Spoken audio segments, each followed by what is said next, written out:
Hey, what's going on, guys? Thanks for tuning in Red Zone Blitz. I'm your host, JD, and I'm here with Ezra from IdiotSportsTalk. Thank you for the introduction, Ryan. And David, I would like to offer my condolences on last night's Packers-Seahawks game. And I'm also suffering. Jets lose Darrelle Revis. That's all I want to say, man. All right, and I'm here with David from Wake Up It's Football. A tough week for the Green Bay Packers, but we're just about to get started. Here's JD. All right, so as you heard, Packers-Seahawks last night. Crazy, questionable ending. Golden Tate went up. It didn't appear he had the ball.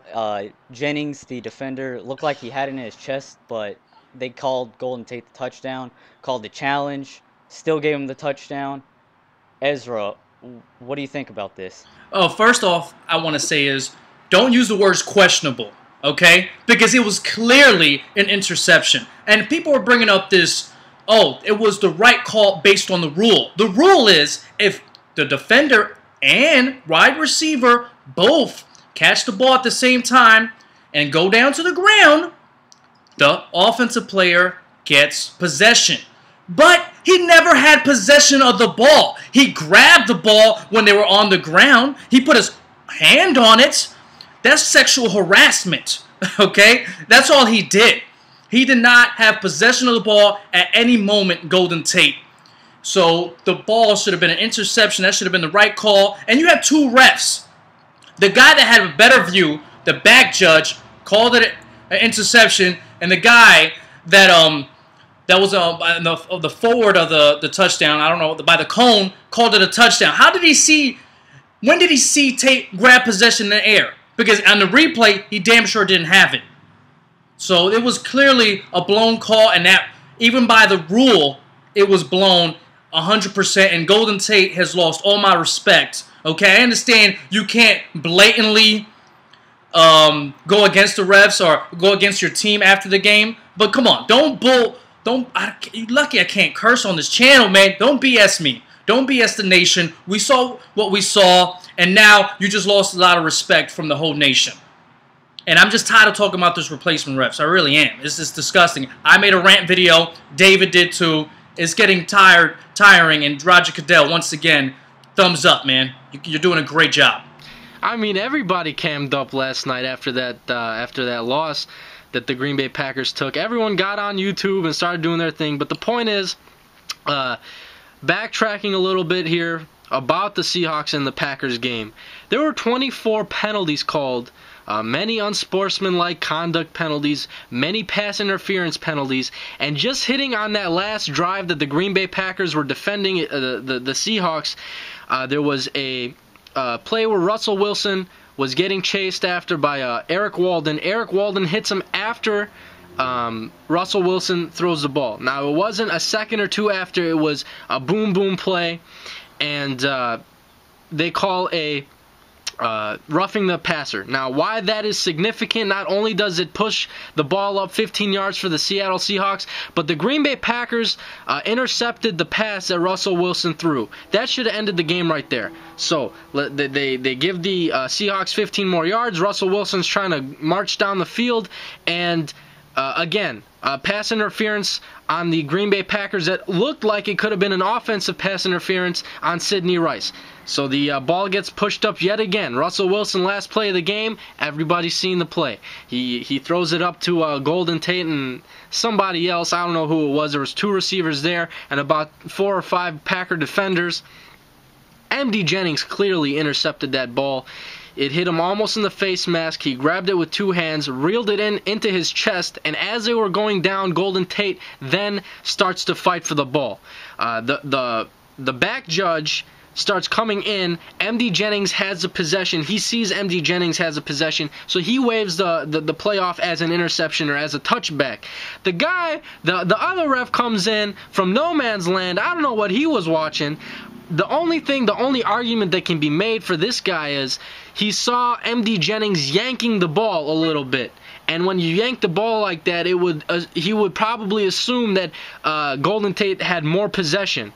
And he was yanking the ball away from Tate, but that was clearly not the case. They were both fighting for the ball after MD Jennings had the possession.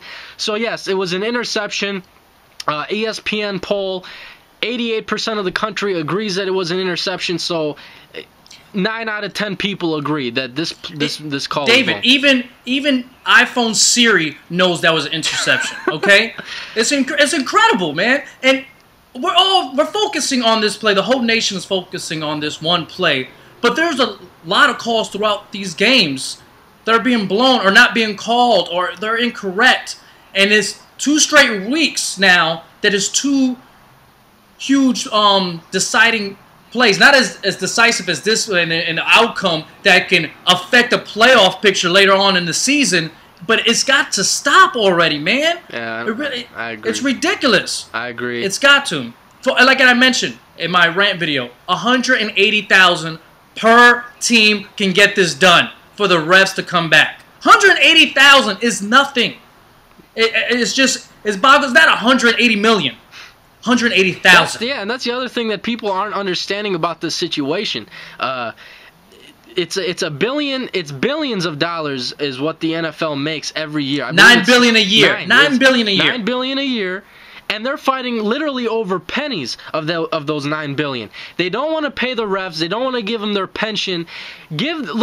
We're clearly seeing how much these refs are actually worth after what we just saw last night, and it's absolutely absurd. Roger Goodell, everyone is saying this. I'm gonna say it. He always talks about the integrity of the game, and clearly he does not have that. He does not care for the integrity. If he's going to sit there and have these replacement refs blow these calls and make stupid penalties, throw stupid penalties out every single game, every single week, I'm tired of watching it. I know a lot of people are tired of watching it, and a deal needs to get done soon because I think the NFL is going to start losing money.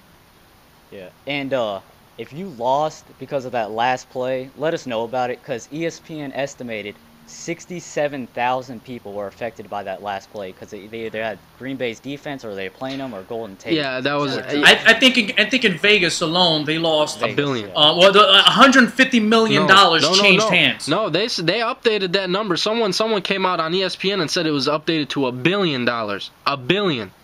So a lot of people were affected by one play that was blown. Can you imagine if multiple calls are made like this every single week at the end of a game? Let's just say next week 2 of these games end like that.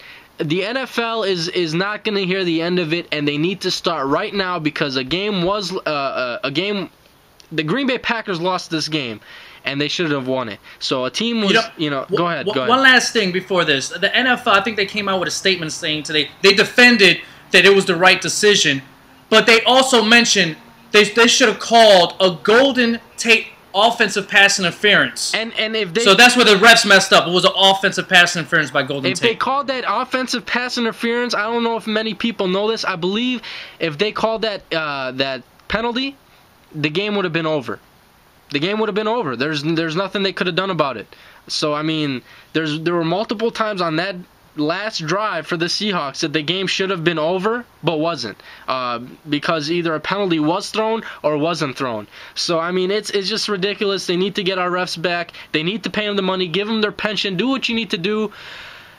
It's just not I'm gonna put Ed Hockley as my my screensaver on my phone. That's it. I'm gonna support these refs, man. I'm gonna check the apps right now. Go to Google Play, see what's up. Ed Hockley, baby. That's my screensaver.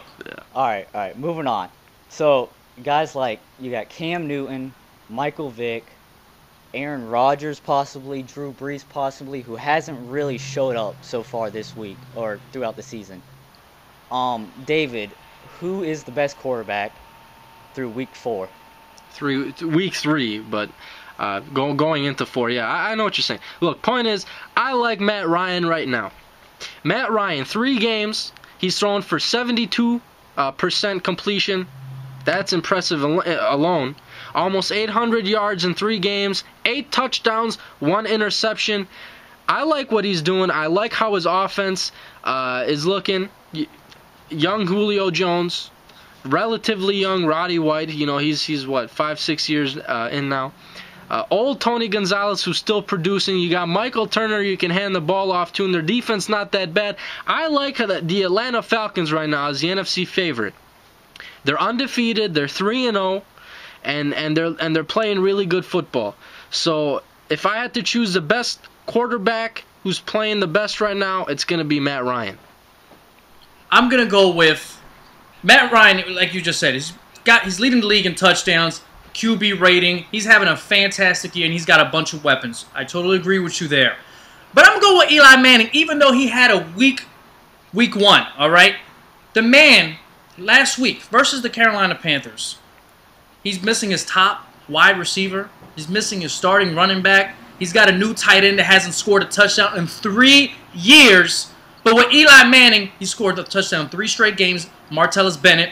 That Brown, the running back that came out of nowhere, had over 100-plus yards. And the wide receiver that they just plugged in has over 100 yards. First time in his career. I think he matched or overpassed his catches from last year versus the Panthers. Eli Manning is absolutely carrying the Giants offensively.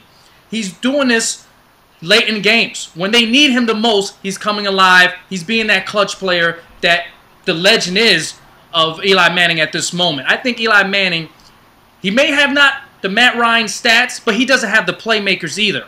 And he's producing. The man had 500 yards in one game. Yeah. 500 yards in one game. He's leading the league in yards with over 1,000. The only quarterback with over 1,000 yards right now.